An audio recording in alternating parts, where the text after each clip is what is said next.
Hey folks, welcome back to the channel. Now today we're diving into something a little bit different, a budget-friendly smart TV stick that's been making waves online. The H96Max 2 Plus 16GB H313 smart TV stick running Android. Now I know what you're thinking, another TV stick? What's so special about this one? Well, let's find out together.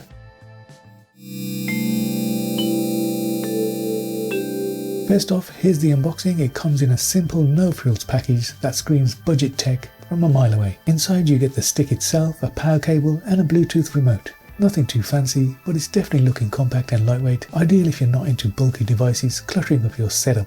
Now about the build quality, at first glance it might feel a bit cheap, but considering the price, that's not really a deal breaker. The remote feels a bit plasticky and the device itself is built to be a bit minimal, but hey, when you're paying less than $20, can you really expect a premium feel? Not really. Setting up was a breeze. I plugged it into my TV's HDMI port, connected the power cable and it booted up in no time. And the only tricky bit was pairing the remote to the stick, but all you do is follow the on-screen instructions. Running Android, it supports 3D, 4K, Ultra HD streaming, Wi-Fi 6 and even Bluetooth 5. And the interface is straightforward enough. Though don't expect it to be as slick as the latest smart TVs, there are a few hiccups, like some lag when scrolling through menus, but nothing that stopped me from binge watching my favourite shows. Content wise, it does a decent job. It supports major apps like Netflix, YouTube and more thanks to its built-in Google Play Store. However, remember that with any budget device, the streaming quality can be hit or miss. I noticed some buffering issues during peak times and the picture quality, while sharp in 4K, sometimes feels a bit off in colour calibration. But if you're not a hardcore cinephile, this stick should serve you well.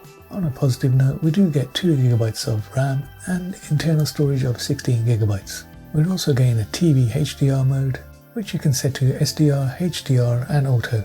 The Auto mode would detect if you're watching HDR content and set the picture accordingly. We also get a number of input modes in the form of CEC, which allows the device to control your TV. On a similar note, we're getting plenty of sound options, including surround sound, audio output modes, and not forgetting pass-through.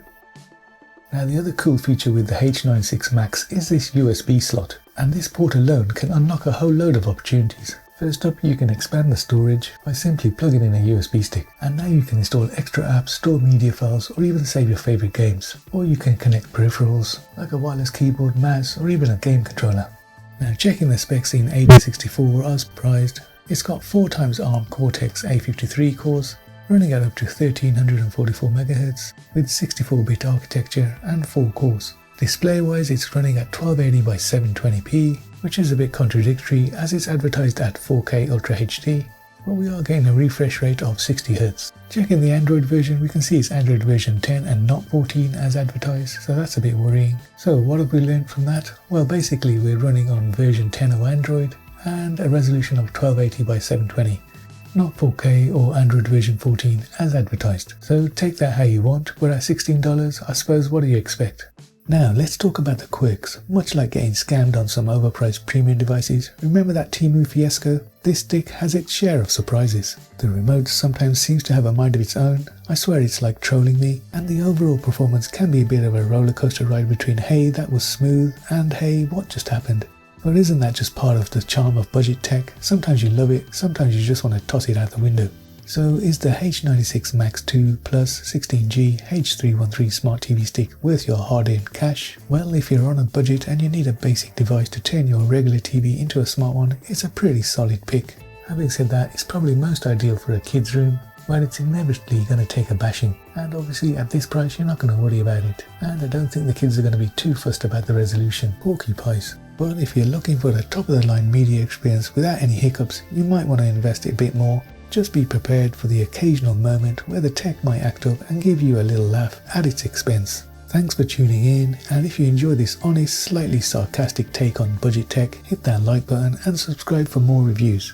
Drop your comments below if you tried this stick or have any budget tech recommendations. Until next time, stay smart and keep your remote close.